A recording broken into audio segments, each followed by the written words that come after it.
Two things for today. First hour, I will try to finish the content. Actually, less than that, I think.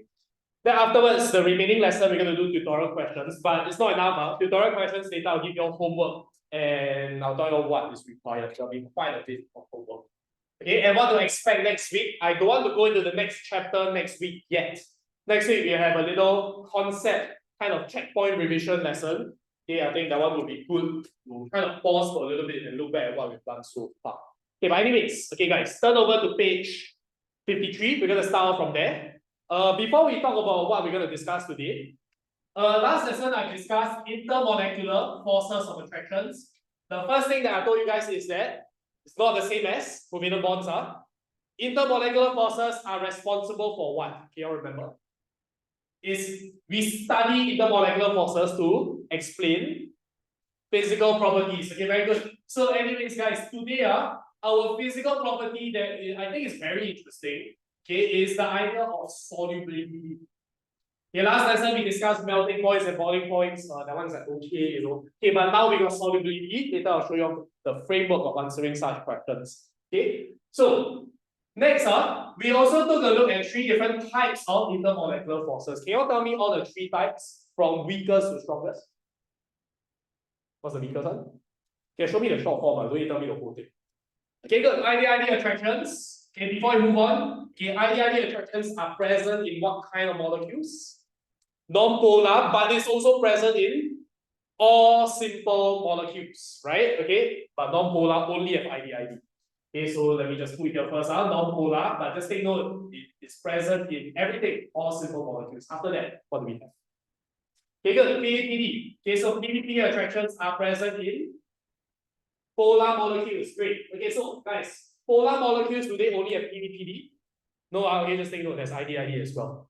Okay, but last but not least, we have the special exclusive club, right? Which is hydrogen bonds. Okay, so you need to know these interactions because today we will be applying the interactions to solubility.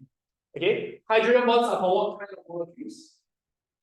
Okay, polar molecules, yes, but of course, more specifically FON. Very good. Now, with all this said and done, okay, so we talked about some factors that affect the strength last lesson. Okay, but I just want to talk about one factor. When you're given 2 compounds to compare their melting points, right, what's the first main thing that should come into your head? Good. Okay, so whenever you are given A versus B, 2 simple molecules, you must always compare electron cloud size first. And how do we compare electron cloud size? Okay, what's the way to see whether something is bigger or smaller? Okay, the MR. Okay, so AR is only for atom, M for molecules. So we are looking at molecules here. So compare the MR of 2 molecules. Now, if the MR is similar, then what is the second way that we can compare? Let me just put 1 and 2. Okay, so we must compare electron cloud size first, but if the MR is like similar, then are there any other ways we can explore this? Okay, what can we do? Okay, no, okay, surface area, I don't want to discuss all that much because that one is a very niche, very specific example, which is your straight chain and branch molecules. You will see more of that in organic, but right now, not much. Okay, the one that I want to discuss, right, okay, if the sizes are not able to compare, then you must look at the types of intermolecular forces. For example, okay, you can tell me that PDPD is stronger than IDID. That's why the guy with PDPD has a higher melting point, something like that. So this is generally the framework for explaining melting point questions, melting a boiling point. So that's what we have done last lesson. But today, we are not really going to use these factors for this idea of solubility. So let's just move on and see what this means. You all can now turn over to page 53. Page 53, Okay, now whatever the notes is for you guys to read on your own time in case you forget whatever I mentioned. So guys, let me introduce the idea of solubility. Solubility requires interactions, right? Intermolecular forces. So different things, right? Okay, solubility is very simple, right? Okay, you take 2 things and you mix them together. So there's only 2 outcomes, right? What are the 2 outcomes? Okay, you mix 2 things together, there are only 2 outcomes, right? Whether they are soluble or insoluble. Very simple. Okay, but how is it soluble or insoluble? Now, it's the way the molecules interact. So let me give you a situation first. Now imagine there is a guy and there's a girl. Okay, imagine there's a guy and a girl. They are in a happy relationship, right? Okay, so let me call this boy 1, girl 1. Yay, they're a happy relationship. Okay, great. But there's another couple, right? Okay, standing over here. There is boy 2 and girl 2. Now, once again, right, they are also in a happy relationship. But one fine day, they decided to cheat on each other. Okay, so girl 1 wants to cheat with guy 2. Boy 2, sorry. So, how does cheating happen? And how is cheating successful? Now, look at this. They're currently committed to their own partners, right? But then now, girl 1 and guy 2 decides to, kind of have some affair going on.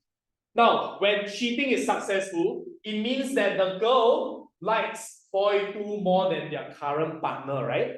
Same thing. They only get together successfully if boy 2 prefers girl 1 over his current partner.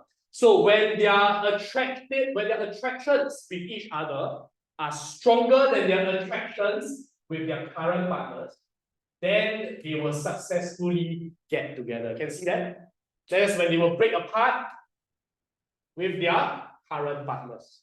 So this is a scenario of soluble or insoluble. Any idea? They now gel together. So this is an example of soluble.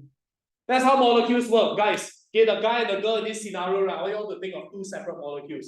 Molecules interact with one another, but now they are trying to interact with each other. An example is like boy 1 and girl 1 is like oil.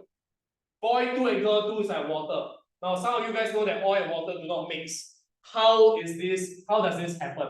Okay, so let's take a look at another scenario. In what scenario will it be insoluble? Okay, now imagine this, girl 1 and boy 2, they kind of have eyes for each other, right? Okay, but on this scenario, right, in this scenario, they actually are more committed, they are loyal to their partners, and then end up, they will not cheat with each other. So can you all see, right, if they are more loyal to their partners, if they are more attracted to their partners than to the other person, then they will not cheat, right? They will still stay with each other. So is this a soluble or insoluble situation? Insoluble. Okay, so the cross over here is insoluble. Because they cannot mix with each other. They only stay as separate couples, separate molecules. So that's the idea, that's the framework that we're going to look at today. Okay, it's all about how they interact with each other. So let me present with you three scenarios. Okay, now the first scenario is if I have a non-polar solute and a non-polar solvent. Now I don't have to explain what solute and solvent, right? Okay, it's just A mixed with, right? Okay, so guys, non-polar and non-polar, okay, do you think they will mix with each other? Do you think they're compatible with each other? Okay, just tell you the answer first. Yes, okay, they are compatible because we'll use the word favorable. Okay, I think you want to understand, right? Both are the same kind of molecules. So they will definitely mix well with one another. Okay, but before that, guys, what interactions do you think are formed between the non-polar molecules? Can someone tell me? Non-polar, how do they interact with one another? Using what kind of interactions? Non-polar can only be ID-ID, right? So guys, because they form favorable ID-ID attractions, they are definitely soluble with each other. Okay? On the other hand, I can also give you guys another similar scenario. If I have a polar solute and a polar solvent, do you think they are compatible with each other? Yes, right? What kind of favorable interactions can they form? A good favorable PD or possibly not really ID, but hydrogen bonds. Okay, guys, again, it's something you check whether there's OM and all that stuff. So it's either PDD or hydrogen bonds. Okay. Now then, of course, you expect that if they are favorable because they're the same kind, right? Then you can definitely expect them to be soluble. But these are a little bit easy. Usually what we are asked to explain, right, is the third scenario.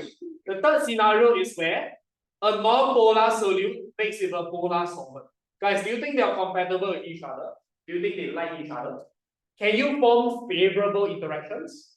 No, because you look at this, non-polar wants to form what interaction? They want to form ID-ID, then polar wants to form PD. They are on different sides of they are on different pages, right? Okay, they are not aligned. Okay, so the idea is very similar to what we talked about just now. You wouldn't date someone, right, who's not aligned with your interests, your humor, and all that. Okay, same idea over here. Okay, so in this case, right, we don't just use the word unfavorable. Okay, we will see how we explain this, but for now, generally, this is an insoluble scenario. They don't gel well together. Okay, guys, non-polar and polar, they don't really like each other, right? So can I ask you a simple question? Are their attractions with each other going to be strong or weak? If they don't like each other. So weak attractions, right? Okay, what's the weakest attraction you know of? ID. So between non-polar and polar, right, there will actually be ID attractions. They're not favorable though. Okay, take note, they're not favorable. They are just gonna have the basic, most fundamental interaction, the weakest one, which is ID, because they really don't like each other. Okay, so they can't form any like strong interactions. So I hope you understand how solubility works now. Okay, once again, if they like each other more than they like their current partner, they will cheat and they will mix. But if they don't like each other that much, they are still loyal to their partners, they will not mix with each other. That's insoluble. Can see that? Okay. So we draw similar diagrams here. So now that you all understand what's going on, right, let me just introduce the fourth idea, which I have kind of talked about in the first lesson. Okay, but I pause here first. So far, any questions? Okay. Right, okay, if you turn over to the next page, 54, right, there is a fourth bullet point over there. This one is just, I'm going to introduce a fourth intermolecular force. Okay, there's ID, PD, hydrogen bonds, but then now there's a fourth scenario involving ions. Okay, now if I have an ion and I have a polar molecule, what kind of interactions will be formed? So let me just tell you all some facts first. You will form this thing called ion dipole interactions. As I mentioned, this is a fourth intermolecular force. It is an intermolecular force. Take note, not covalent bond, not ionic bond. No, okay, don't anyhow use the terms here. Okay, what do I mean by ion and polar? Guys, imagine this. I have sodium plus and water. Water is a polar molecule, so you have the word dipole, right? Okay, ion means ion, simple. Okay, so in this scenario, right, I just want to tell you a few things. Ion dipole interactions are very strong. In fact, it is stronger than hydrogen bonding.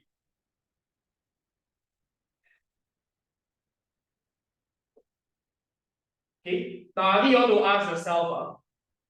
Okay, I ask you all a question first. Okay, ion and polar molecule, are they usually soluble?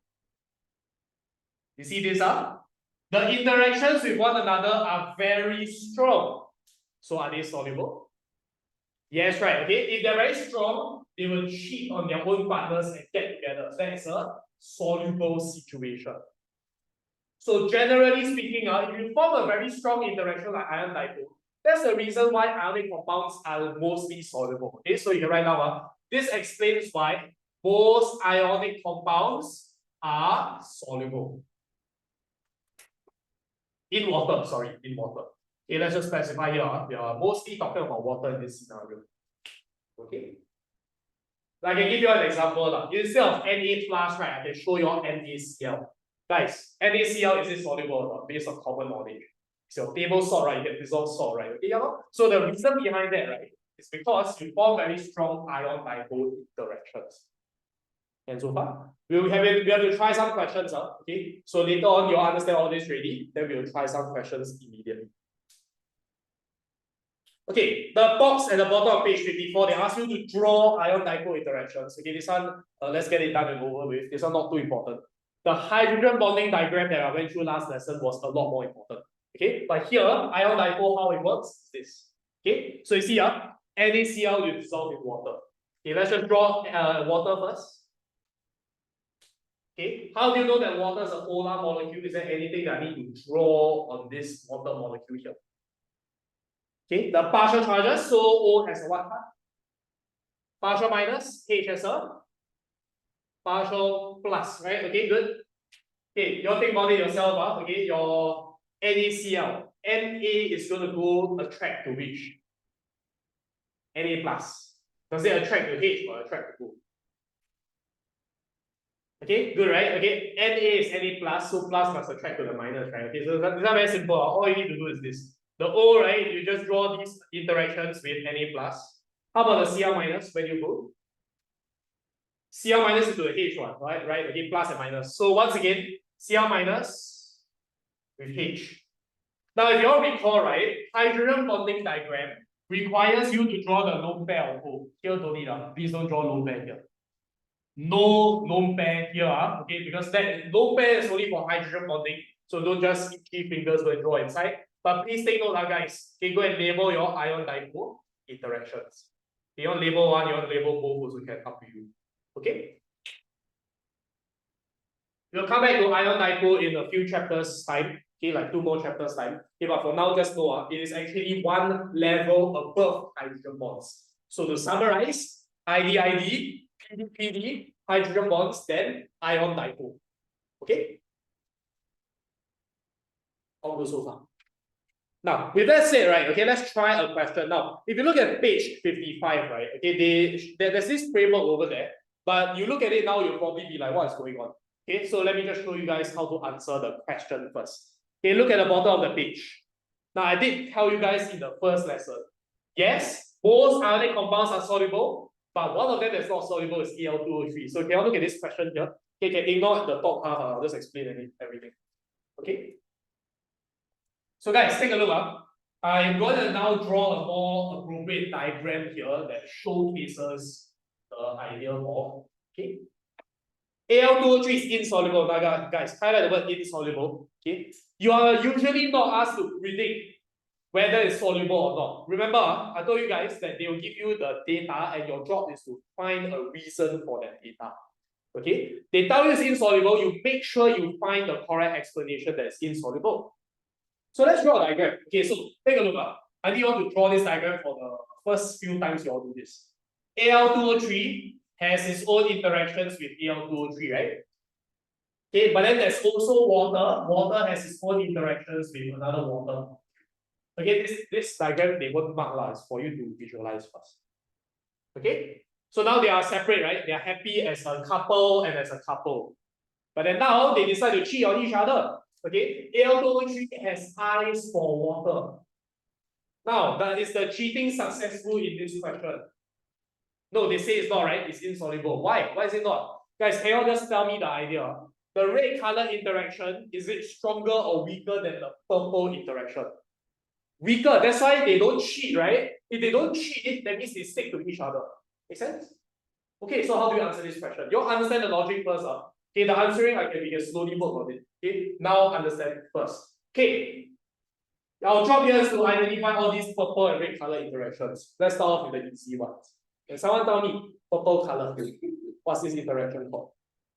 Hydrogen bonds, very good. Okay, water is hydrogen bonds. Okay, can you tell me the other purple interaction? What's it called? No, it's not ion dipole. Ion dipole is between an ion and a polar molecule. But now it's between the ionic compounds. So it is. Think about it. Ionic compound only. So this one, right, I never really mentioned just now, but this is just ionic bonds. Okay, it's just ionic bonds. Okay, you are in a lattice structure, giant ionic lattice. It's held by ionic bonds here. Okay, someone tell me what's the red color interaction? Hydrogen bond, no? Ion polar molecule. Okay, so you can write here, ionic compound, polar molecule will result in ion dipole interactions. Now guys, I have mentioned this earlier. Ion dipole is it strong? Like objectively speaking. It is quite strong objectively, right? So usually it is soluble and how come here not soluble? Okay, now with what we have explained just now, right? The ion dipole in this case, is it stronger or weaker than the purple color bonds? Okay, yes. The ion dipole is weaker than the purple bonds combined. Because they are weaker, right, then they don't cheat on each other. The purple color bonds are stronger, that means they are more loyal to their current partners. Okay, they have the urge to cheat, but they don't actually cheat. That's the idea here. Okay. Okay, look at this idea first, all the words and all that, we don't care yet. Okay, now just take a look. If the red color is really very strong, right? But does this make sense? Why is it weaker than still combined? Okay, it's implying that the purple color bonds are very what? The purple color interactions are very strong, right? So strong to the point that even ion dipoles so strong still cannot overcome. Make sense? And what is the reason for that? Again, you have to think it through, because I mentioned this before. The ionic bond, right, is for Al2O3, agree? Can you recall to me, how do you measure ionic bond strength? Okay, how do you measure ionic bond strength? Two words. Start with L. Remember? The very first lesson, I mentioned that this thing here, right, is a direct measure of ionic bond strength. It's called lattice energy. Remember? Okay, lattice energy has this formula. Can you tell me what this relationship is? Okay, the charge of the cation, charge of the anion, charge of the radius of the cation, radius of the anion. What's the signs? Ah, good. Multiply on top plus at the bottom, right? Okay, so remember, ionic bond strength is measured using lattice energy. And can someone tell me, based on whatever that we worked out so far, we know that ionic bonds must be very strong, right? So strong that it overcomes ion dipole. But why is it very strong? Can you look at Al2O3? Can you tell me whether the lattice energy is very high or low? Okay. What's the charge of the Al3 plus? 3 plus, right? The anion charge is -2. Can you see this is huge? Compared to something like NaCl +1 -1, they're very small. Because the lattice energy is very high, the ionic bond strength of aluminum oxide is very high as well. And so high to the point that even ion dipole cannot successfully dissolve Al2O3. Does that make sense? So get the logic first, and then now we shall write down the answer. Okay, which is the least important thing, because eventually, once you understand, right, you will write down the answer very nicely. So I'm not very close. So far, any questions? Summarize, red color not enough to break the purple color. That's it. Okay, that's why they stick to each other. They don't mix together. Okay, I need you guys to write down this framework, and I'll need you guys to fill in the blanks. Okay.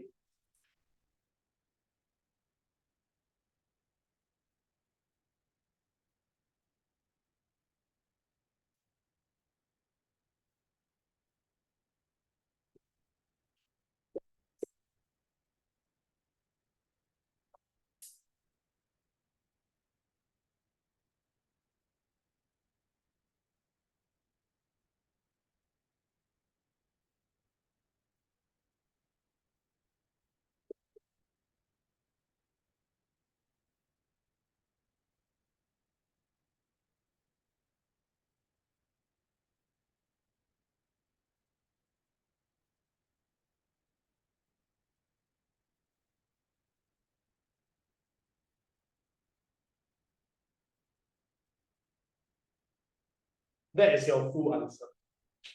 We'll be using this format of answering throughout all solubility questions. It's basically putting whatever I said into words now, the proper words.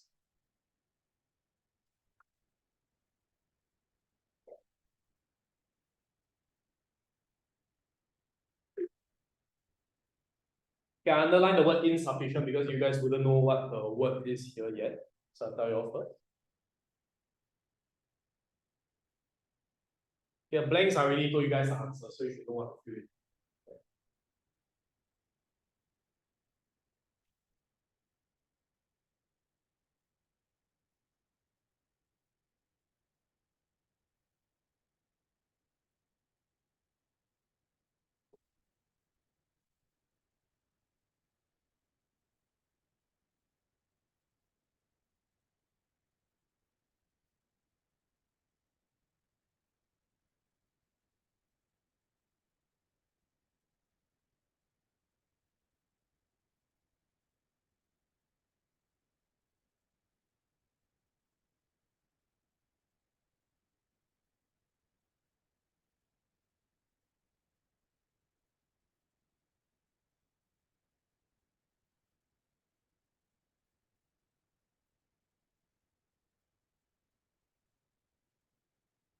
So let's go over the answers here.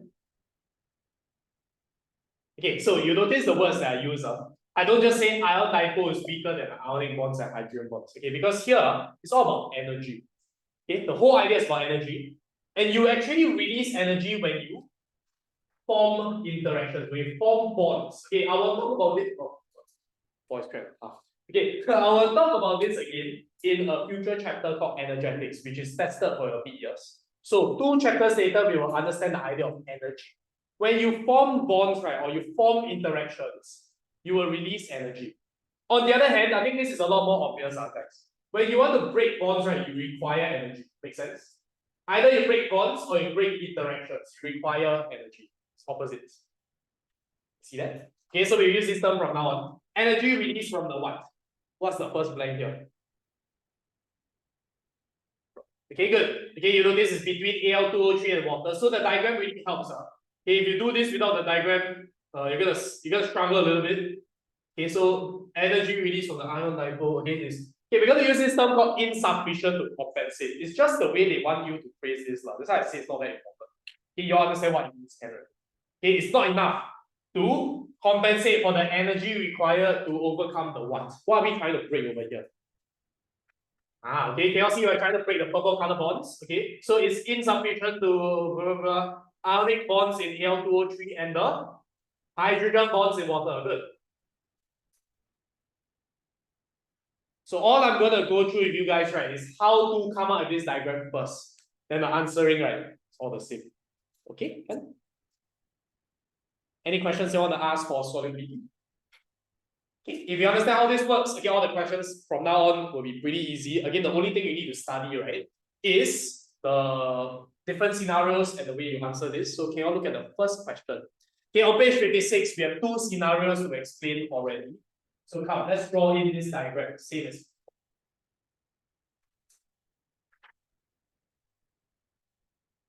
Okay.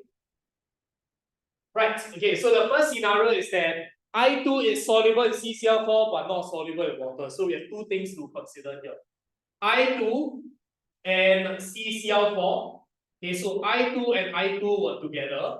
CCl4 and CCl4 were together. So you notice, right, they are both separate couples.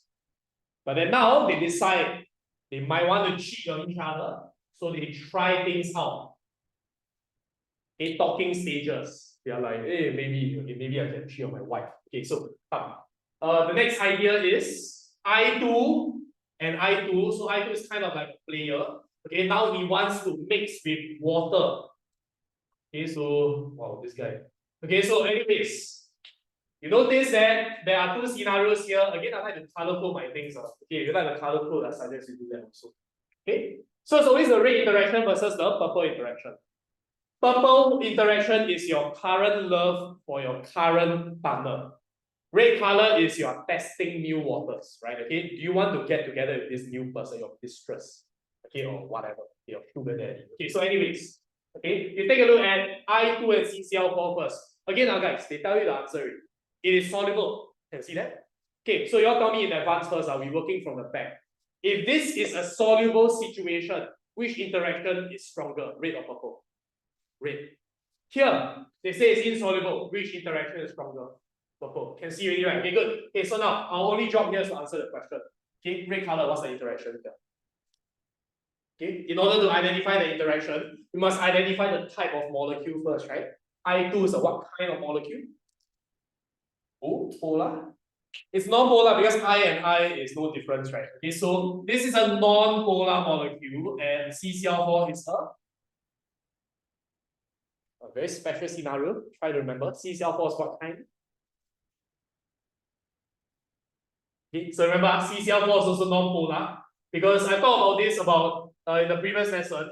CCl4 has a, what shape is this? Tetra means 4. Okay, tetrahedral shape, and the dipoles will cancel out in all the directions. So that's why it's overall no dipole moment. Okay, so it's non-polar as well. Okay, take note of CCl4 is very commonly tested, so you must know this. Okay, but anyways, take a look. How about the purple interaction? What's this purple interaction here? Non-polar can only have ID, correct? So the same thing for the right-hand side, ID. Now you can already see why this will pan out well. They will cheat on each other. Because can you see they are like compatible, non-polar and non-polar. It's like you date people of the same, like, I don't know, same kind, I guess. Okay, so they like each other. Quite clearly they're gonna cheat. Okay, so the red color interaction here, what is it? Okay, what's the red interaction? Okay, also ideally, you have no choice here, but I want you to take note. Here you are allowed to write the word favorable ID. There's this misconception, right? That ID means it sucks. Hey, no, here the ID is good because they are both non-polar. So it's a compatible interaction. You take a look at the other scenario here, guys. Okay, so I2 is ID, same as before. Okay, I2 is non-polar, but water is what? Water's polar. Do you think they will cheat on each other? Are they compatible? No, they don't really like each other, right? So they'll stick to their current partners. Okay, so you notice over here, guys. Water is polar. What's the interaction here? Hydrogen bonds. How about the red color interaction? Can someone tell me? Okay, why ID? Because do they like each other? Are they favorable? No. So the weakest interaction you can possibly form, the bare minimum, is ID. So I ask you all, do you think this ID can break the hydrogen bond? No, how is that strong enough? Okay, on the other hand, this is favorable ID, so it's good because they are compatible. But this ID is like the, just very weak, normal ID. It's just there for the sake of being there. Okay. So now I can explain the answer. Okay, so I'll write down the format is still here. Okay, so all you need to do is just change the species and then the length, right? Just change it to whatever that's appropriate in this structure. Okay. Oh yeah, sorry, before you all write first. Okay, this format of answering is for this one, the incompatible one, because usually this is what we are tested on.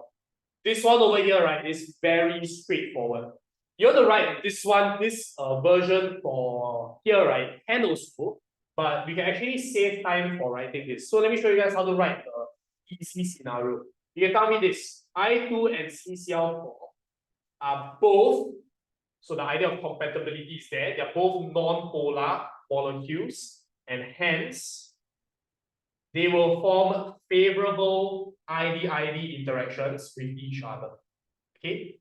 Now you can only write down this very short, truncated version if they are both favorable. They are both the same kind, then you can write this. If not, you must be forced to write the long version.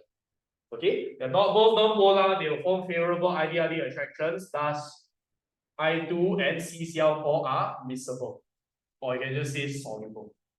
Okay, so this is the shorter version. Again, I tell you guys first, this longer version just apply it whenever they're not compatible. Okay? Okay, right. So that's the keywords that you need to underline. Again, right, don't throw the word favorable anyhow. Right? The favorable is only very specific. Okay.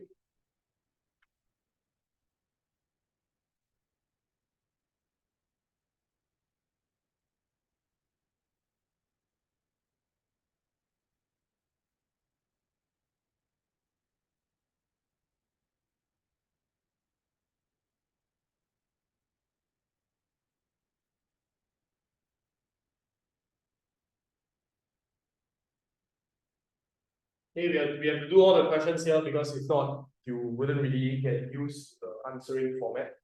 Okay, so there's 2 more questions we're gonna try right after this. Yeah, we'll go through this in a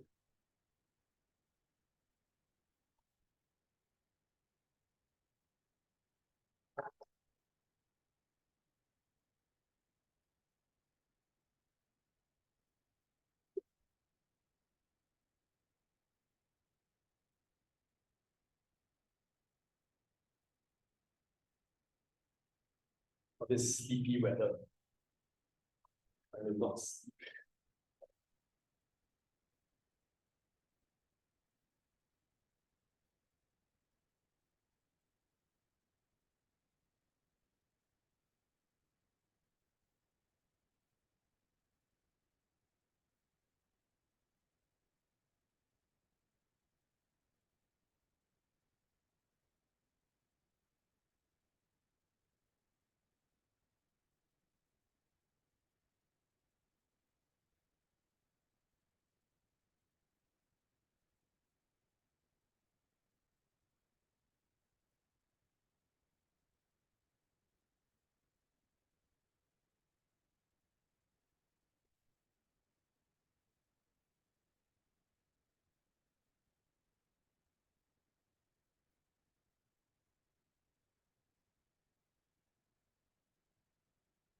Okay, let me just fill in the blanks over here, then we move on already.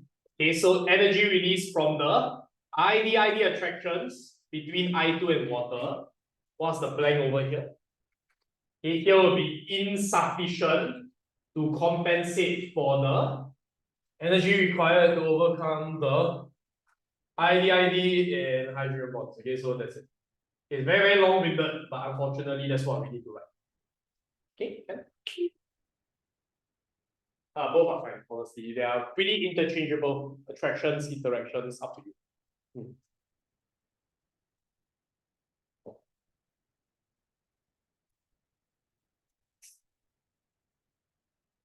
Okay, can? All right, take a look at the second and then the third. Okay, second question first. Okay, come out with the answering format. Okay, if you do not know the answer yet, again, I suggest to draw the diagram, right?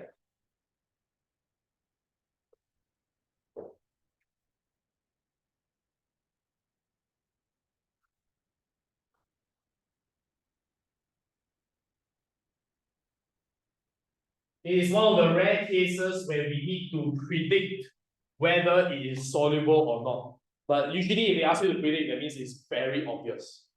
Okay.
This question here not too challenging.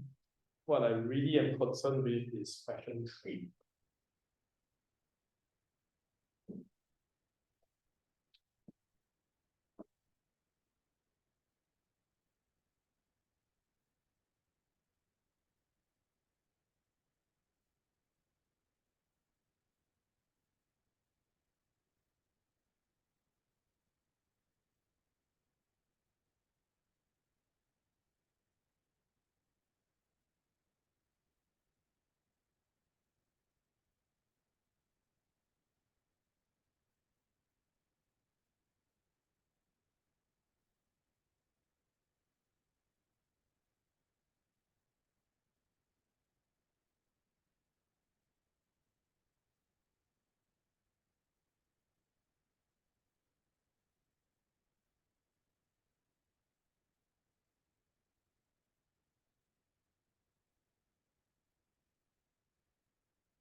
I'm gonna write the answer for. Yeah, I'm gonna write the answer for question 2. Okay, question 2 is an example of hydrogen bonds throughout. Okay, so if you notice something, right? HF and HF can form hydrogen bonds with each other. Water and water also can form hydrogen bonds with each other. And because they're the same type of interaction, you are allowed to tell me favorable hydrogen bonds. So if you're going to tell me, oh, they are both polar molecules that can form favorable hydrogen bonds, that's it. Also can. But if you are not very comfortable with that short answer, right, you can always write the long answer. This one is like definitely never go wrong one. Okay. So energy released from the hydrogen bonds between HF and water is sufficient. Anyone didn't get the sufficient here? It must be sufficient. In other words, they are soluble because you have very favorable interactions. They're both the same kind anyway. Definitely soluble. Okay, so hydrogen bonds, hydrogen bonds, hydrogen bonds. Everything here is hydrogen bonds now, right?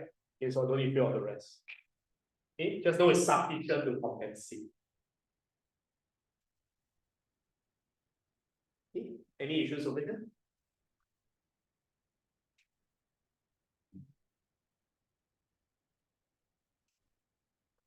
Alright, okay, so this one rather easy question, so I'm not too concerned.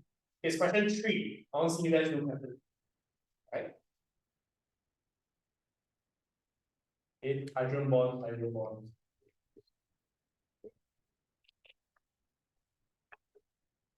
I suggest drawing out the structure of CH3OCH3.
Yes.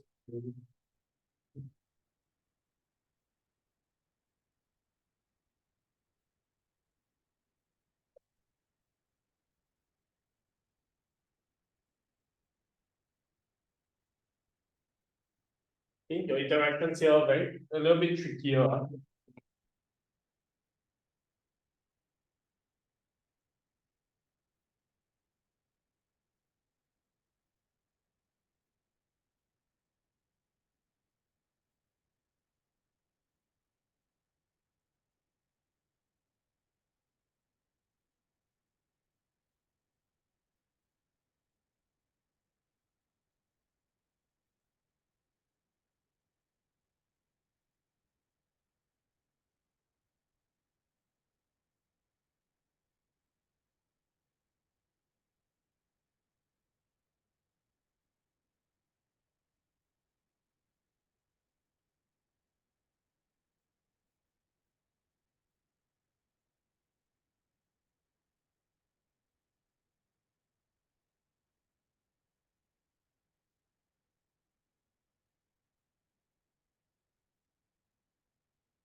Okay, so if you're wondering, this is how CH3OCH3 looks like. Okay, it's kind of like a water molecule. The oxygen here just has 2 lone pairs like the rest. Okay, so it's technically like water, if you notice. Yeah. Okay. In case this helps. Okay, so you're taking a look at this question. I want to discuss this question also. Okay, so many interactions to fill up. Okay, let's start off with the easiest. What's the interaction here? Just hydrogen bonds, no issues. What's the interaction over here? Between this random molecule. What's the interaction? Any idea? Good. Okay, answer here is PD. If you tell me hydrogen bonds, whole thing wrong. Okay, I need you to know your hydrogen bonding very well. In this case, can you tell me why doesn't it undergo hydrogen bonding? It got O1, got lone pair. Why cannot? What's the error over here? Why can't you undergo hydrogen bonds? Okay, so remember the criteria for hydrogen bonding. The first criteria is that you need to have a H bonded to F, O, or N. The second criteria is the second molecule must have FON with a lone pair of electrons. Now, I take a look at this scenario here. It's between two of these molecules, right? I can draw another one of these guys, and can you tell me which criteria it does not fulfill? None of the molecules fulfill criteria 1. So you definitely don't belong in the special part over here. He is simply normal, PD, polar molecule. So notice here, guys, both of these molecules are polar, but you cannot tell me it is favorable because they're not the same technically, okay? They form different interactions. Okay, but guys, what's the red color interaction here? Be careful, what's the red interaction? It's hydrogen bonds, actually. Okay, because same thing, guys. Okay, anytime you do with polar molecules, you must really go and check whether you fulfill the criteria. Okay, in this case, I have the molecule, but now I have water. Guys, can you tell me which criteria this molecule fulfills? This guy has a lone pair on O. If this guy fulfills number 2, he must fulfill number 1. And then does he fulfill 1? Obviously. So both criteria are there. And just because we are at it, right? Can you draw the hydrogen bonding diagram for me? Okay, go and draw the diagram here. And then from there we know hydrogen bonds is the answer. And guys, that's the reason why it is soluble. Again, they never ask you to predict here, right? Yeah, okay. Oh, they ask you to predict here. Okay, anyways. Guys, in this case, is it soluble or not? If you take a look at your interactions. Hydrogen bonding, pretty strong, right? It can definitely overcome some of your existing interactions. Okay? So here's the answer. Energy release from the hydrogen bonding between that and water is actually sufficient to compensate for the required to overcome the PV attractions and hydrogen bonds in water. Okay, and in the meantime, just go and draw that in as well. Hydrogen bonding diagram.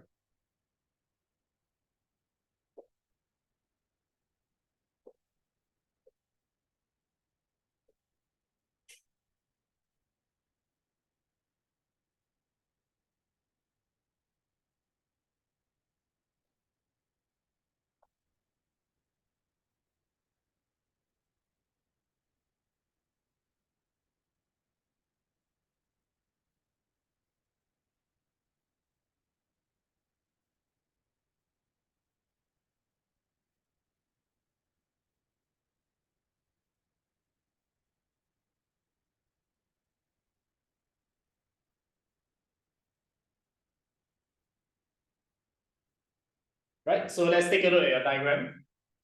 I need to see the lone pair on oxygen. You want to draw one, you want to draw both, doesn't matter. Bonding to the H, because this is a partial positive and negative. Sorry, negative and positive. Like that. Okay, but take a look. Partial negative here cannot exist alone. It must come in a pair. So where's the partial positive charge? On the carbon. Not really the H, it's just the carbon because it's right inside it. Okay, so at least draw pairs, it has to be pairs. Okay, then you label this guy as your hydrogen bond. Finish. Any issues here? 3 criteria. I repeat, partial charges, lone pair on oxygen, and the labeling. Finish. Okay, all good? Yeah. Okay, so the thing is, right, yeah, okay, you will say that they are both combined is more, right? Okay, but generally speaking, your hydrogen bonds alone are very strong interaction. So that itself could overcome like individually each item. Okay, so don't worry, okay, the most important point over here, right? Okay, you can't just treat it like math. Like you add this plus this and it's stronger than this. You know, okay, it's not a mathematical arithmetic operation. Here, right, more importantly is how compatible they are with each other. Having formed hydrogen bonds with each other, right, it's already considered very favorable, very compatible. And that's why, right, it is usually predicted that it can overcome existing interactions. Okay, again, the hydrogen bond here is not necessarily equally strong as a hydrogen bond here. You can see that. This is between water. This is between water and something else. So the hydrogen bond strength, you cannot say it's the same. So it's not an arithmetic operation where you all say hydrogen bond in red. Okay, you tell me that this is stronger than hydrogen bond plus PD. No, it's not like that. Just now when I draw that, it's just for you to see first. Okay, but take note, the hydrogen bonds are not necessarily equal in strength. Okay. That's why most questions they don't actually ask you guys to predict. They actually give you the answer. Then from there you can infer which interaction is stronger, which interaction is weaker. Okay, okay. And with that said, okay, we are going to move on to our final portion, which is on giant covalent structures. Okay, I never really thought about this under structure and bonding because that's just we needed to know intermolecular forces for this portion. Okay, so let's very quickly go through giant covalent structures. Okay, if you look at the next page, there's page 58, it's all the properties and stuff. I don't want to go through this, there's no point. Okay, you all can read yourself. Okay, I want to go over page 59. Okay, because on 59, right, we have giant covalent structures, and it's quite similar to secondary school, honestly. Not much, but later I want you to do a simple little question that I'll come up with. Okay, but remember, for structure and bonding, I told you guys that I want to go through in this format. The structure, the bonding, and the factors affecting strength.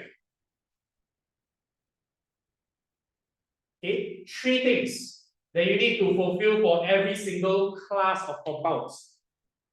Okay, metallic, ionic, all that, right? You must follow the same 3. Okay, structure and bonding, very simple. Here we are looking at giant covalent structures. Okay, in the first or second lesson, right, I already told you guys what are some giant covalent structures, right? Okay, we're going to cover all of them today. Okay, the bonding here, what's the bonding? Are there any intermolecular forces in giant covalent structures? Do you all think there's any IDID or PD? No, okay, remember, these are for what kind of molecules? Simple molecules, because the molecules are so small, so each molecule will interact with one another. But you notice that this giant as hell is one entire network. Okay, they cannot have intermolecular forces. There's no molecules, just a giant network of covalent bonds. Okay, covalent bonds between what? They try to specify covalent bonds between the atoms. And they probably use this word in the notes also. Okay, the covalent bonds, as I mentioned since the beginning, compared to intermolecular forces, covalent bonds are very strong, and we shall use the word extensive. Okay, why is the word extensive appropriate in this manner?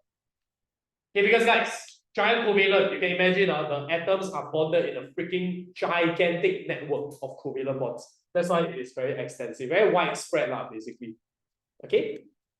But what I'm more concerned with is, guys, okay, if you can remember your first lesson, right, what's the factor affecting strength?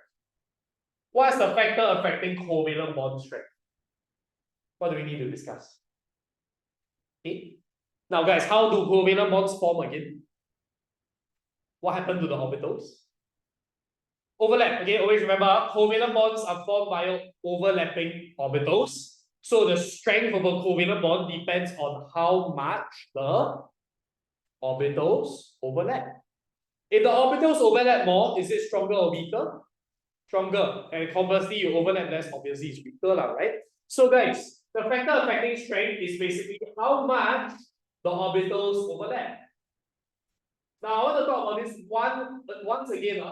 Okay, so we use a nicer word here, effectiveness. You overlap more means more effective. Overlap less means less effective. Okay. Now I just want to clarify one thing. Once again, covalent bond strength is only dependent on this one factor.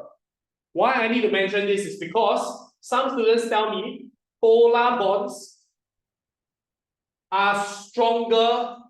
Okay, let me write down the whole sentence. Very, very erroneous sentence. Okay, polar bonds are stronger than non-polar bonds. Please take note. This is completely false. Okay? It has nothing to do with covalent bond strength. The reason I think is because, right, you all think of polar, then you all think of polar, you all think of PD, and then you all think PD is stronger than IBID, something like that. Okay, I think that's what your thought process too. Again, this comes out because, very often, because there's so much content, right? That's why everything starts competing with each other. But let me say this one more time, right? Okay, please never fall into this trap. This is unforgivable. No, okay? Bond strength is only dependent on how much it overlaps, because that's literally how bonds are formed, right? Okay, never ever tell me about strength here. Okay, you might be confused because polar is actually interactions. Okay, so you only discuss interactions. not covalent bond strength. You never ever write that. So write this down first and remind yourself that it's completely false. Okay, and let's just not look at this again. Alright? So next time someone tell me, okay, what affects the bond strength, you all tell me electronegativity, what cannot. Okay, very, very bad mark to lose. Right? And with all that I mentioned so far, right? Okay, maybe just recap a bit more on effectiveness, and then I'll give you a question to write down. Okay. Okay, I won't talk about the diamond and graphite all that much, because you all learned in secondary school already. Okay, but anyways, okay, guys. What affects the effectiveness of orbital overlap? Can you remember? What kind of atoms overlap better and what kind of atoms overlap worse? We are looking at the what? The size, yes. Okay, good. So we are basically looking at the atomic radius. Okay, so can I just recap very quickly here? Larger atoms overlap better or worse? Worse actually. Yeah, okay. Larger atoms overlap worse. Smaller atoms overlap better. Okay, it's a bit counterintuitive, but I explained to you guys in the first lesson already. Okay, and with all that said and done, we'll write down this question somewhere. You write the next page. Okay, I think the last page also a lot of space. Okay.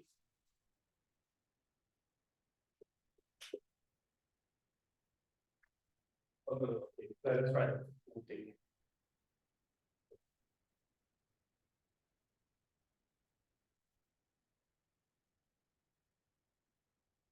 Okay, this will come out in one of our revision worksheets. So if you get it correct now, I expect you guys to get it correct in the revision worksheet also. Okay, so I'll just might as well go through this now.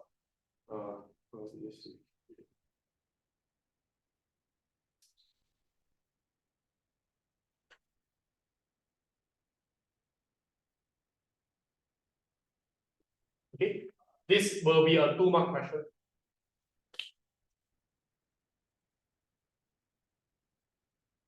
Okay, and it's quite clear that okay, never mind, don't say anything. You're going to type first.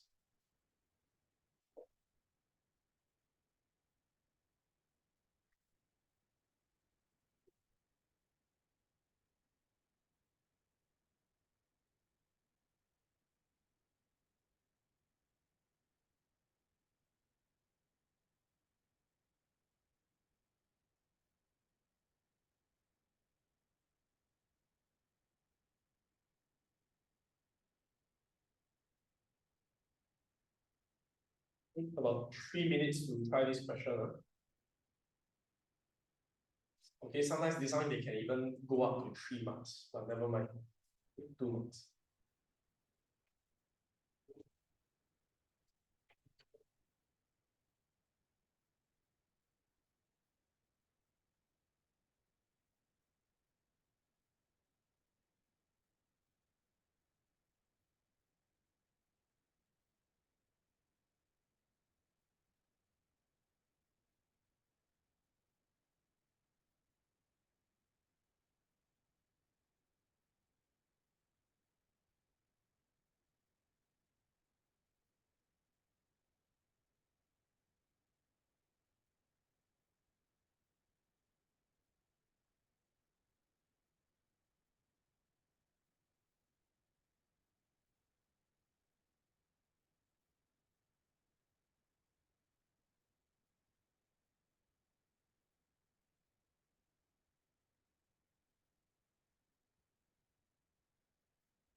Give 1 more minute to finalize the answer.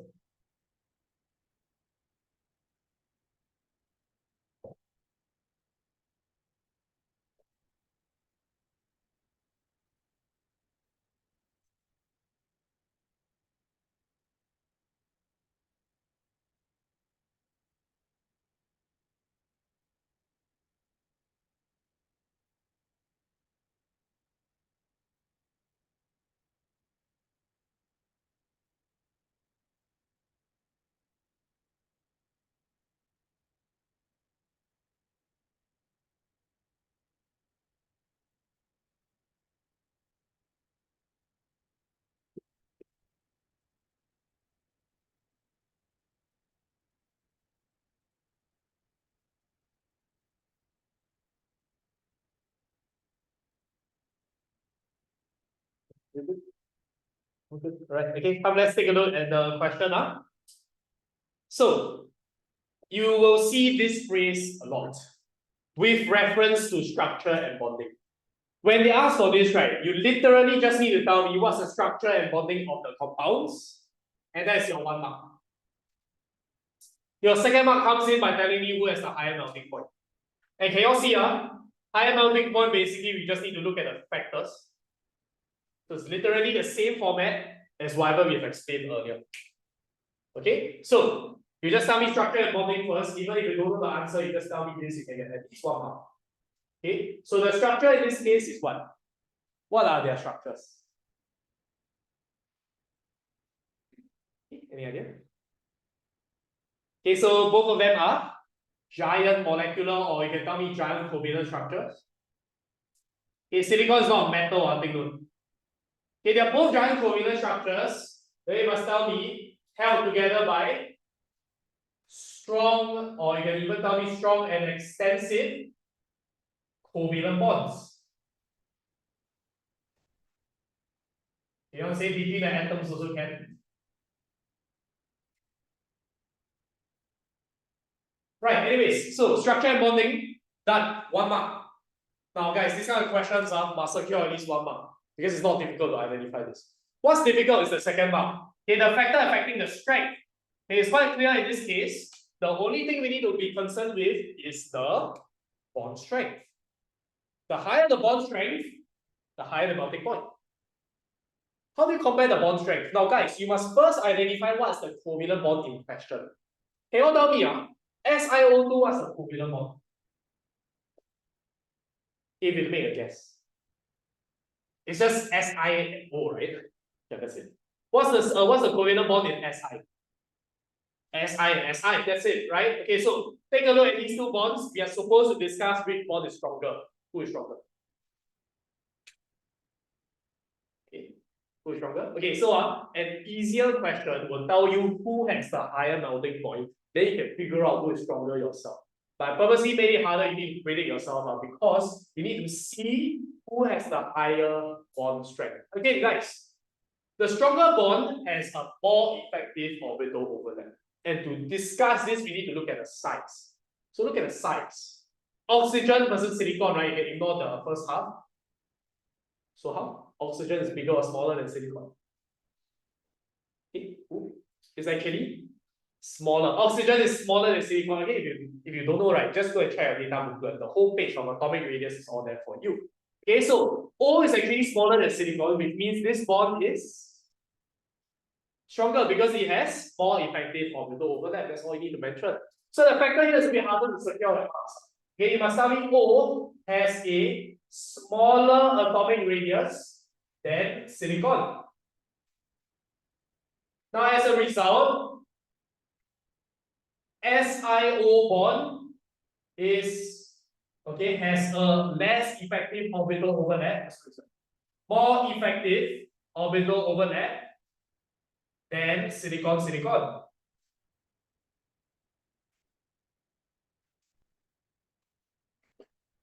And now you can tell me, does SiO bond is stronger? And then can we end off our answer here? What do we need to say? Linking back to melting point, you must tell me that a stronger bond requires more energy to overcome.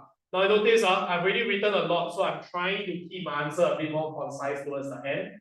Okay, don't tell me SiO bond is stronger than Si-Si bond. Hence, more energy is required to overcome the SiO bond. You're repeating yourself too much. Okay, so let's try to keep it as short as this. And now I need to highlight the keywords. Okay, so smaller atomic radius, more effective orbital overlap, strength and energy. Okay, it's always the same idea. Yes, this second mark is harder to get, but that's how it is now. Okay, structure and bonding itself is 1 mark also. Okay, if they're nice, you might see 3 marks. If they're nice. Okay, so yeah, that's it. Okay, I'll go over your diamond and graphite, all that very quickly, and then we'll just move on already. Okay, you can read yourself because we definitely learned this in secondary school before. Okay, so just Yeah, see, notice that 2 mark questions not that easy to get anymore. You need to write a decent amount. Anyways, okay, what's the difference between diamond and graphite, guys? They're both carbons, yes. Okay, but what's the difference? You all can just tell me from what you know. Okay. Okay, diamond, right? The carbon is bonded to how many other carbons? Okay, 4. What's the shape called? If it's 1 carbon to 4 bonds. 4 bonds, remember. Tetrahedral. Okay, so imagine this, there's only 1 carbon, but each carbon bonded to 4. So that's why it expands its network a lot. That's the reason why diamond is very hard, because the number of bonds is a lot. Okay, you need a lot of energy to break it. Okay, everything is there already. Okay, strong and extensive covalent bonds. Okay, just take note that this is a tetrahedral shape. Okay, this is diamond. Okay, I'm only concerned with the shape here. Okay, so can diamond conduct electricity? Why not? Okay, all the electrons are already used in bonding, right? So are there any electrons like extra? No. So you don't have mobile electrons, bond one. Okay, no electricity, nothing. Okay. However, guys, how about your graphite? 1 carbon in graphite is bonded to how many other carbons? 3. And having 3 bonds is what shape? Can you remember? Like this. Very nice 3 bonds. Can you remember? Okay, the shape is in DS-EPR theory. It's called trigonal, right? Because of 3. Trigonal what? Planar, yes. Okay, this is your graphite. Now, have you all seen carbon with only 3 bonds? Isn't that a bit weird, right? Okay, so because it only has 3 bonds, that means what? What's some special property about graphite? Okay, it has mobile electrons, right? Because the 4th electron is just sitting there doing nothing. So remember, look at the notes here. I need to highlight this keyword. Okay, the 4th electron is not involved in bonding. And because it's not doing anything, right? It can be delocalized across each graphite layer. Okay, I'm going to emphasize on one more important thing. Okay, so actually this is more important than it looks. Okay, so because of that, graphite can conduct electricity. I think that one you all can answer yourself. Okay, can I ask you again, right? Tetrahedral, 2D or 3D shape. Okay, 3D is called what? What's the term for it? We don't really use the word 3D. Tetrahedral is 3D, also known as non-planar. Okay, then graphite is, okay, they literally say planar, so it's 2D shape. Now I need you all to understand how graphite looks like, and I'm pretty sure you know how graphite looks like. So that works.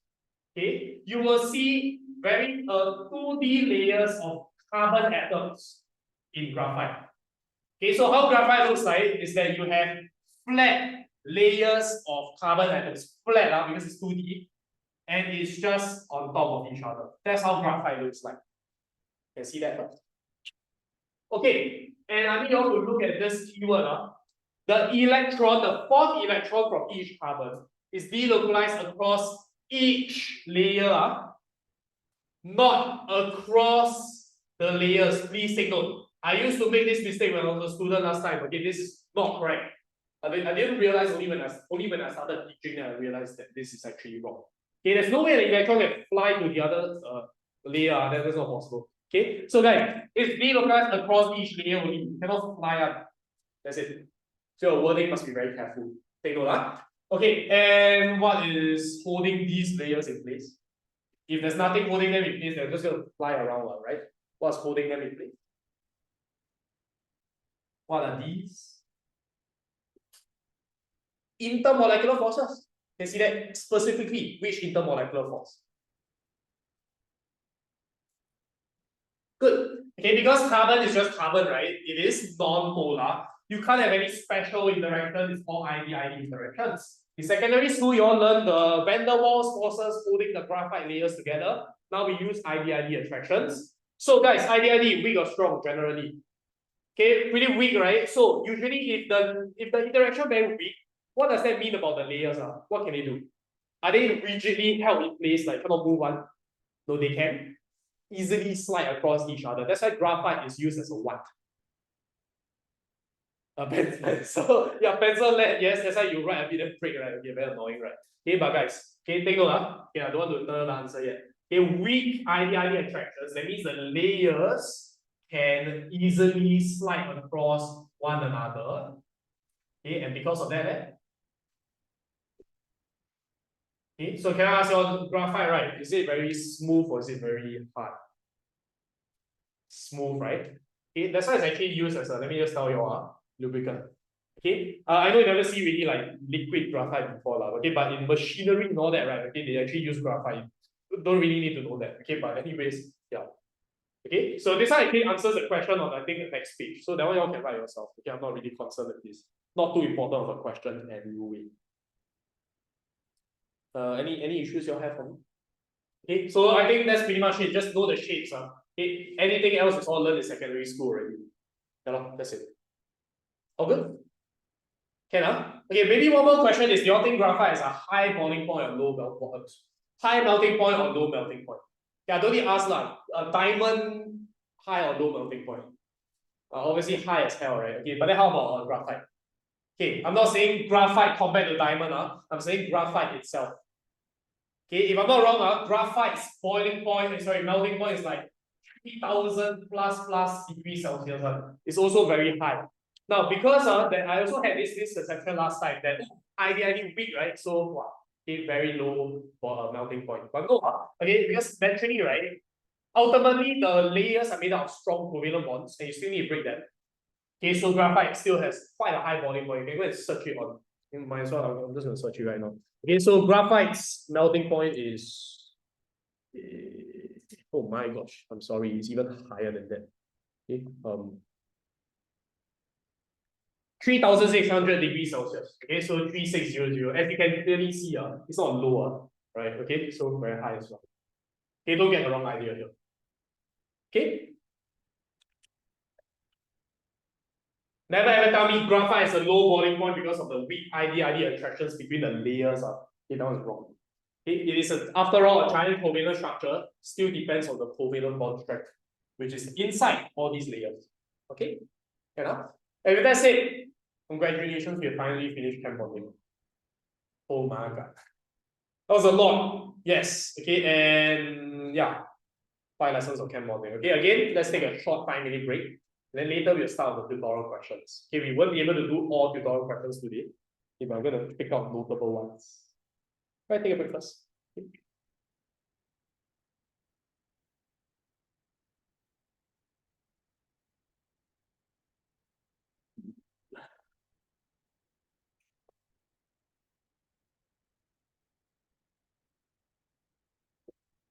Lesson. Okay, so guys, finally we can move on to the tutorial. Okay, so I'm gonna do some notable questions. Not gonna be easy as well. I thought I'm gonna do in class.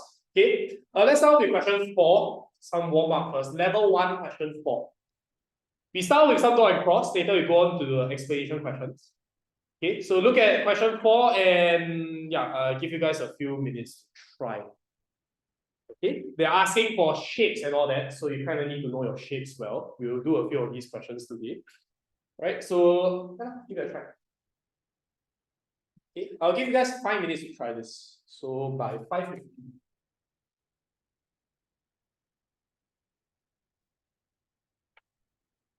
You need to draw them out. If not, I wouldn't give you that much time also.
Have you guys paid for the fees yet? Or you haven't paid yet?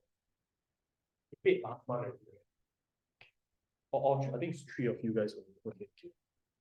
Okay, can.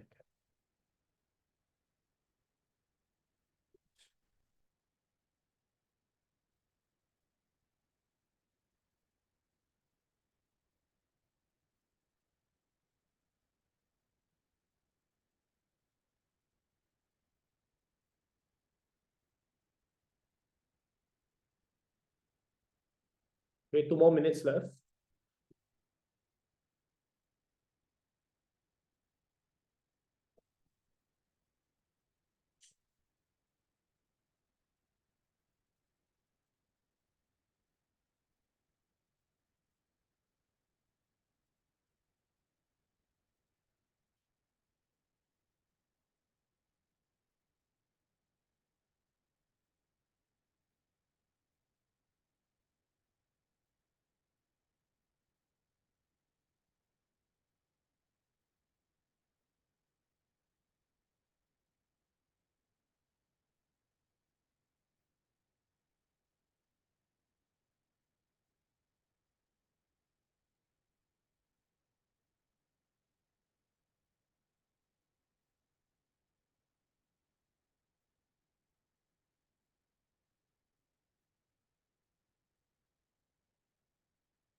One minute left.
Okay, and let's go through the answers. Okay, we have more questions to try. So if you can't finish this, it's fine. Okay, just to mention, right, this MCQ question in exam, you want to guess how many minutes you're allocated?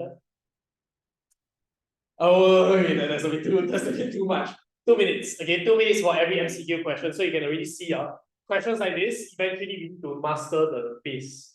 Okay. You probably see one of these questions in your first exam, exam. Okay, so we'll slowly get better at this. But anyways, okay, from what you have drawn so far, over time you can skip the dot and cross diagrams. Okay, now you probably have to XEF for a square planar. Can get a shape first. Okay, so square planar, is it planar? Obviously, it's in the name itself. How about ICL3? What's the shape of ICL3 here? Okay, good. T shape. Okay, it has 3 bond pairs, 2 lone pairs, like that. T shape, is it planar or non-planar? Again, it's planar, based on whatever they have told you guys in that lesson. Okay, how about PCl4 plus? What shape is this? Any idea? Okay, so for PCl4 plus, it will only have 4 bond pairs, 0 lone pairs. Okay, so what's the shape over here?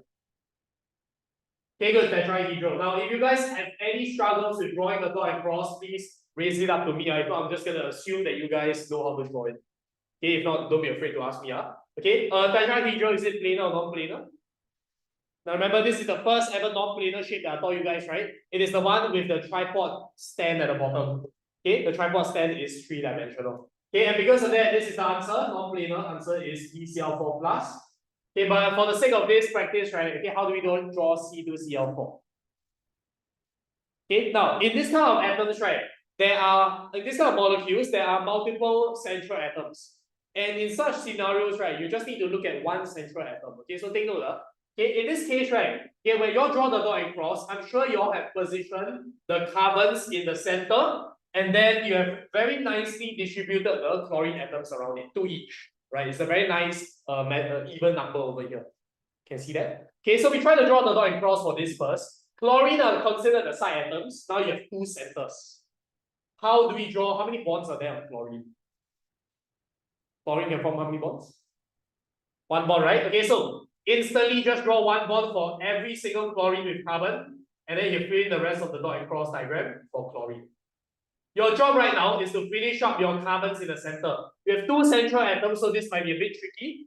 But you notice, every one of them is joined together already, except for the two carbons. Now, guys, how do you draw the two carbons? How many bonds do you think that they are? Okay, two bonds. Carbon has four valence. I only drawn two. So two valence each can form a double bond very nicely. Okay, so how do we determine the shape of this structure? Okay, take a look, guys. The carbon must only, you can only look at central atom. When we look at VSEPR theory, I reiterate because the next question we have the same idea. Always look at the central atom only for the shape. So the central atoms are carbon. Just look at one carbon. I mean, they're the same one, right? Can you tell me how many bond pairs, how many lone pairs are there on this carbon? Oh, four bond pairs. 1, 2, 3, 4. Now remember, a double bond is considered how many bond pairs? One. Okay, they are not going to separate, so you shouldn't count them separately. So it's how many bond pairs now? 3 bond pairs only. So 3 bond pairs and how many lone pairs on carbon? 0 lone pairs. What shape is this? Okay, so take note, this is your trigonal planar. So as you can already see, it is a planar shape, it's not the answer. But I need you guys to try to draw the final structure. Okay, just touch up your answer here because I think some of you never finish this part. Okay, just draw your square, trigonal planar shape for each carbon atom. Because you have two central atoms. Okay, so you start to see these kind of molecules like multiple central atoms also. Not too difficult. Okay, but yeah.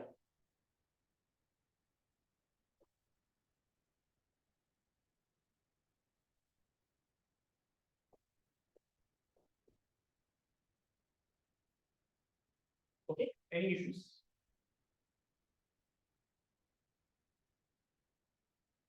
All right, so your shape should look something like this: Cl, C, C, like that.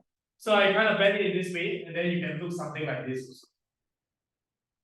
So it's two trigonal planar shapes. Okay, so you only need to count for one central atom, not both. Okay.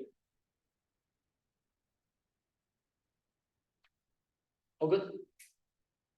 Okay, if you're okay with this, let's turn over to the next question. Question 5. I only need you guys to try part A first, because part B, we haven't covered yet, and we're going to learn on the spot. Okay, so let's look at part A.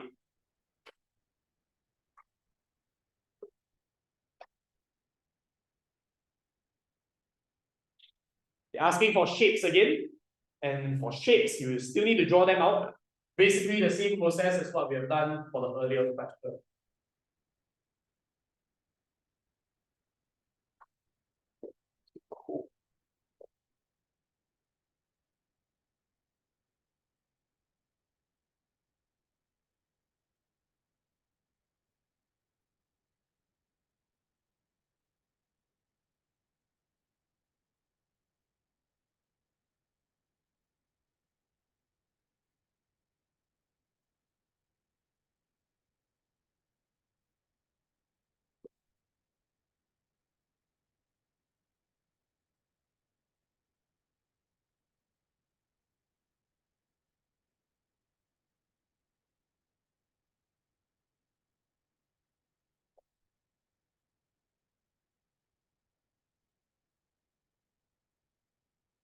Okay, so 2 more minutes for this because this one doesn't take very long. Right?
more minutes.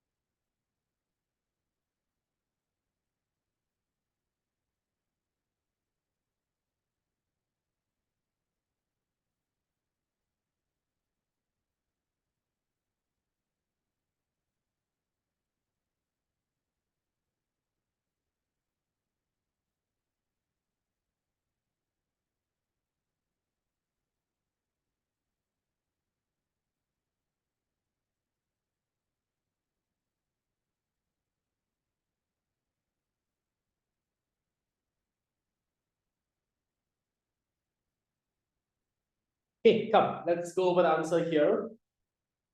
Okay, so what's the shape for NH3 and B and NF3? Yeah, come on, the shape here. Okay, so take a look, right? Your NH3 is a very standard shape. Single bonds with all the H with a lone pair. NF3 also has the same thing. Okay, as you can see over here, NF3, the F also can form one bond each. So they both have the same shape. Okay, it's actually trigonal pyramidal.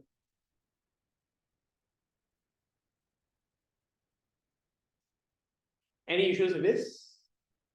All right. Okay, remember the lone pair needs to be drawn on the central atom. Okay, but now we're going to discuss part B. So I need you all to read part B, and very interesting question here, which I need you all to start because there'll be it's a 100% confirmed test question. Okay.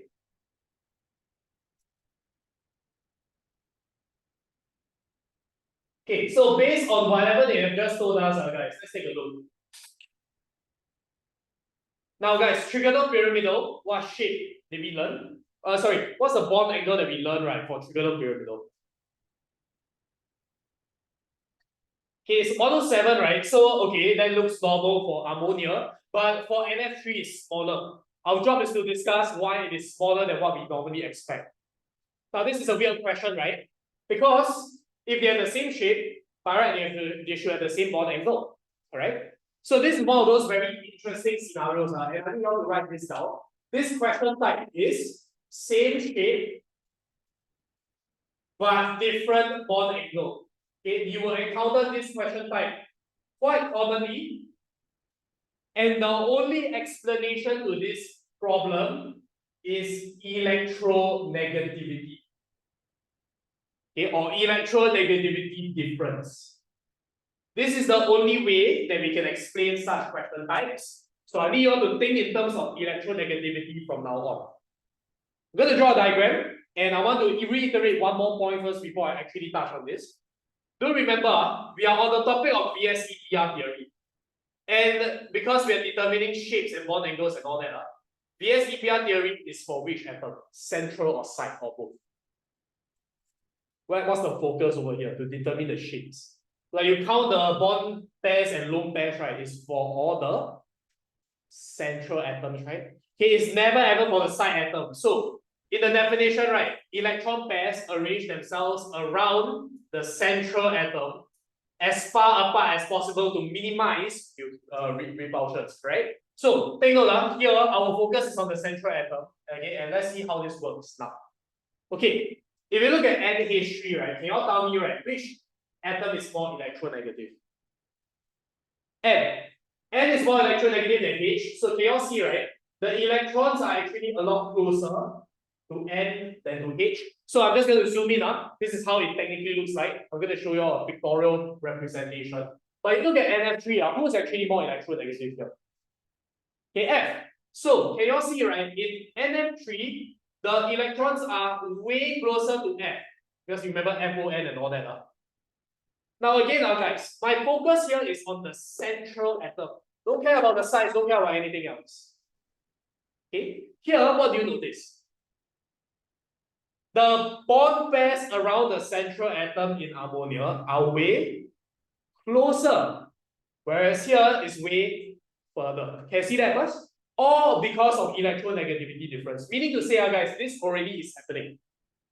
Because electronegativity is already present in all kinds of covalent bonds, most covalent bonds, polar bonds. Okay, so over here, it's already like that. This is how it actually looks like, not really like this. Because it's closer, guys, what do you think you expect? Okay, imagine if they're so close to each other, do they like that? Electrons hate to be close with each other, right? So the closer they are, oh my god, not again. Okay, the closer they are, they're gonna repel more, right? So if they repel more, do you expect the bond angle to be larger or smaller? Larger. See, they repel more, so it's larger. On the other hand, now guys, the bond angle here is, okay, first of all, we go slowly up. The bond pairs are, with respect to the central atom, they are further away, right? If they are further apart from each other, do you think they need to repel as much? They're already quite satisfied, right? They're already quite far apart. So they don't repel as much. So what will eventually happen? If you don't repel as much, the bond angle has to be smaller. They don't repel as much. Can see that? Okay, so this question, right? How do we answer? I just need you all to, we will settle that. Yeah, I just want you all to understand first. Closer, repel more, so the bond angle is larger. Here is further, so they repel less, so it's smaller in comparison. Okay, so what's the keyword? We can't really say bond pairs closer to the central atom. Okay, so we say this up. Okay, talk about electronegativity difference first. Okay, you must tell me F versus N, right? Okay, so you just follow my wording here.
So let me just highlight the points here first. Okay, you can't just say the bond pairs are closer.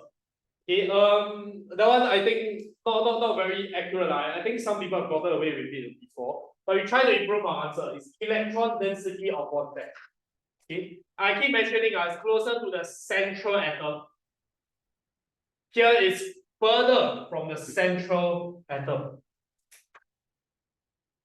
But why? You must justify a little bit more by saying that that's because N is more electronegative than N. Fundamentally, right, it's about the electronegativity difference. Okay. Now, because you talk about closer or further, right? Then you can tell me this. Okay. The bond pairs in NH3 are closer. So the bond pair repulsion in NH3 is stronger than in NF3, right? And since the bond pair repulsion is stronger, NH3 has a larger bond angle. So basically just the first sentence is a little bit longer. And the only way I really like to use this as a visualization tool, okay, because very clearly, right, this tool over here is very good for us to see. Closer means repel more, further means repel less.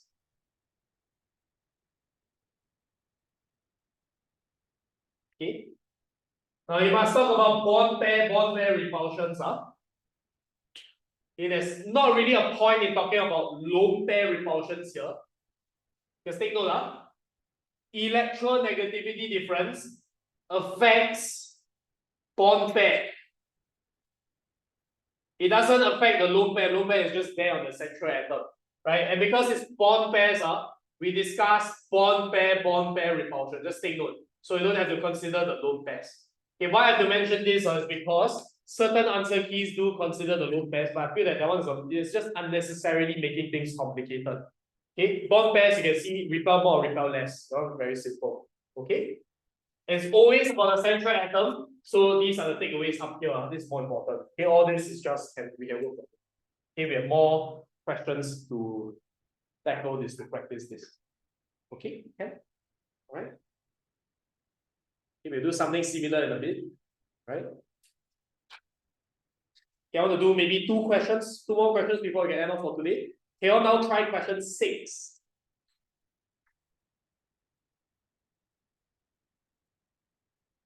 Okay, now they have tried question 5, question 6. To be careful about this idea. Right?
Increasing bond angle. So you really need to know your shapes very quickly. You see, you need to draw so many structures. Okay, so many different structures. That's why it takes quite a bit. Okay, and just a heads up, you might have more than one correct answer here. This is one of those choose multiple answers. Okay.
You can see these kind of questions are really pushing you to your limits. You need to draw a lot.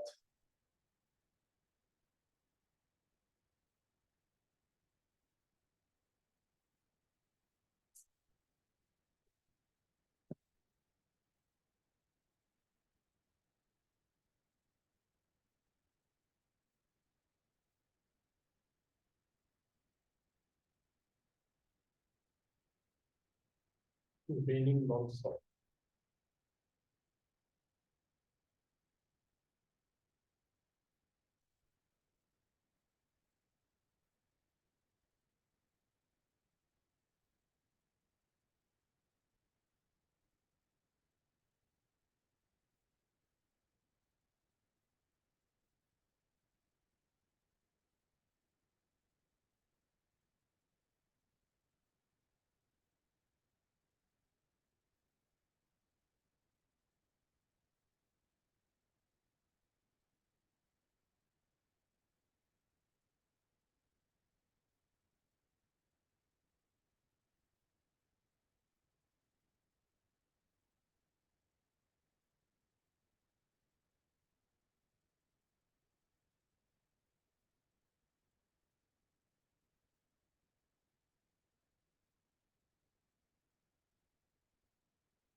Let me show you guys the structures of the first option first. Okay, there's a way to kind of skip the dot and cross diagrams the more you practice. Okay, let me show you, right? CH4. Now you know C is in the middle, surrounded by H's. But instead of drawing dot and cross, right? Okay, some of you guys can actually go straight to the lines, the bonds. Okay, hydrogen can only form one bond, so you do something like this. Then you realize carbon has no more other lone pairs. And then now you notice this is not the correct shape, so you just have to change it into the tetrahedral shape. So looking something like that. So that's a faster way of doing things. Okay, you can look at AlCl3 as well. Al has to be in the middle. Now, how many bonds can Cl form? Okay, one bond, right? So one each. And then you notice Al has only 3 electrons, so no lone pairs, which means you will arrive at trigonal planar. Okay, that's how you can speed things up also. Okay, last but not least, XeF2. Who is in the center? Definitely the xenon, right? Now, fluorine can form how many bonds? One bond. Instantly, right, guys? Just draw a single bond with xenon. But then now you need to fill up all the valence electrons. How many valence are there? Okay, you got 6 valence. They are not drawn yet, so 3 lone pairs. And then that's when you realize this is the correct shape. Okay, from here, go and write down all the bond angles. Okay, so the first one is, what's the bond angle? 109. Okay, no choice, need to memorize this. AlCl3 left. It's a bit easier, 120, finally. XeF2 is clearly a straight line linear shape is 180. Now they're asking for increasing bond angle, right? So is this correct? Yeah, okay, increasing, so this is definitely correct, option 1. But we have to check the other options as well because we may have more than one answer. So I want you guys to take a look at option 2. Okay, so let's draw H2S in this faster method. Okay, who's in the center again? Okay, S, then H is beside it, right? How many bonds can this form? 1 each, and then sulfur, anything else to add? Sulfur is in group 16, 6 valence. So I have 2 lone pairs, right? Now is this the correct shape? Okay, that's when you realize you need to go and check. 2 bond pairs and 2 lone pairs is actually similar to water band shape. Like this. Can see that? So you adjust it afterwards. So we can try to skip past the dot and cross diagram already. Okay, anyways, pH3. How is this like? Okay, pH3 is, again, hydrogen can only form one bond, right? So your one bond will just look like this. And then what's next? Filling in all the lone pairs. How many lone pairs are there? Okay, just one lone pair, right? So one lone pair means you just need to modify this into your trigonal pyramidal shape, like that. And you notice nitrogen and phosphorus are from the same group, right? So you will end up having actually the same exact shape. Okay, so far? Now guys, they have the same shape, but do you think they have the same bond angle? Okay, like what I mentioned earlier, okay, they will never ever have the same bond angle one. Okay, just take note. Okay, they will probably have a different bond angle. So we need to account for what factor now? Yes, okay. Between phosphorus and nitrogen, we need to talk about electronegativity difference. So now let's solve that first. Who is more electronegative? Okay, good. So we have to first write down nitrogen is more electronegative than phosphorus. Okay, we don't need to explain anything here. All we need to do is solve this question with a little bit of a diagram. Now, NH3 and PM3. It's very clear that NH3, the bonds are super close to the central atom, correct? But now PH3, the bonds are, is it as close to the central atom? No, because P is not as electronegative. So if you look at PH3, it's not as close. So maybe relatively, let's look at the distance. So who has stronger repulsions in this case? Nitrogen is a lot closer to each other, right? The bonds. So this one has stronger bond pair repulsions. How about PH3 in comparison? Weaker bond pair repulsions. So who has, okay, stronger means the bond angle has to be larger because they are further apart. Weaker bond pair repulsions will have the smaller bond angle because you have to understand electrons are intelligent species. Okay, treat them like intelligent species. Okay, they are so close together, they want to be further apart. That's why the bond angle has to be larger, so they are further. That's the entire purpose of the SCPR, right? To be as far apart as possible. Okay, so here they are not as strong repulsions. So since they don't repel as much, there's no need to be that far apart. That's why the bond angle is smaller. Think of electrons just wanting to be away from each other as possible. Okay, so in this case, we do not know the exact bond angles, but we can estimate. What's the bond angle of this band shape? Good. Band is 105. Now, ammonia is typically 107, right? Because that's trigonal pyramidal. But then PH3 is smaller. So you do not know what's the actual bond angle, but it's smaller, right? So is this increasing bond angle? Is this correct? Yes, right. Okay. 105, then maybe like 106, then 107. Okay, you do not know what's the actual bond angle, but you know it's less. Okay, so that's correct. Okay, can? We move on to the last one. You notice there's another similar scenario once again. Okay, the shapes are F can only form one bond, so very similar to just now, right? It's also trigonal pyramidal. NCl3, Cl is also a halogen. You can only form one bond. Still the same thing. Can see that? How about SO3? O can form how many bonds? Okay, double bond each. But do we need to change anything? Do we need to change to dative bonds because there's too many electrons?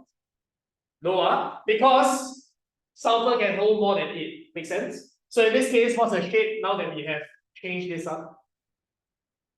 Okay, only 3 bond pairs are. So we can change this to trigonal planar. Okay? Trigonal planar, what's the bond angle? We can settle this first. 120, right? Okay, then afterwards, what do we have? Both of them rightfully is what bond angle? 107. At least you must know the basic bond angle first. 107, right? But now we need to come with this problem again. Which electronegativities do I have to compare? F against Cl. Okay, so let's write this down. Who is more electronegative? Okay, definitely F. So if F is more electronegative than Cl, okay, don't need to explain anything, just go and draw the diagram to help you visualize. Okay, where's the electrons closer towards? N or F? F. So in this case, electrons very close to F, very far from the central atom. On the other hand, guys, NCl3, where's the electrons closer towards? N, because N is more electronegative than Cl, right? So I need to see the polar opposite. Okay, I have to see that N is super close, the bond pairs are super close to the central atom here. So this is a lot more obvious than this. Okay, can you all see the difference in scenario? Just now here, both of the bond pairs are closer to the central atom, both cases. It's just relatively who is closer. But here it's very close. It's very clear that here is very far from the central atom. This is very close. Two completely different ends. But same explanation, guys. Here, the bond pair repulsions are. They are far apart already, so you don't repel that much, right? Okay, and if you have weaker bond pair repulsions, the bond angle must be smaller. Okay, they don't repel as much. That means they don't need to be that far apart. Okay, so the bond angle, they afford to be closer. Here, they are very close to the central atom. Again, it's all about central atom. So stronger bond pair repulsions end up with a larger bond angle, which means who has a larger bond angle here? Okay, NCl3, larger bond angle. So you can say something like, okay, maybe this is 107, this is larger than 107. Yeah, this is an increasing order. I may be wrong here. Okay, again, I don't know what the exact bond angle is, and it doesn't matter. As long as it's increasing, then it's okay.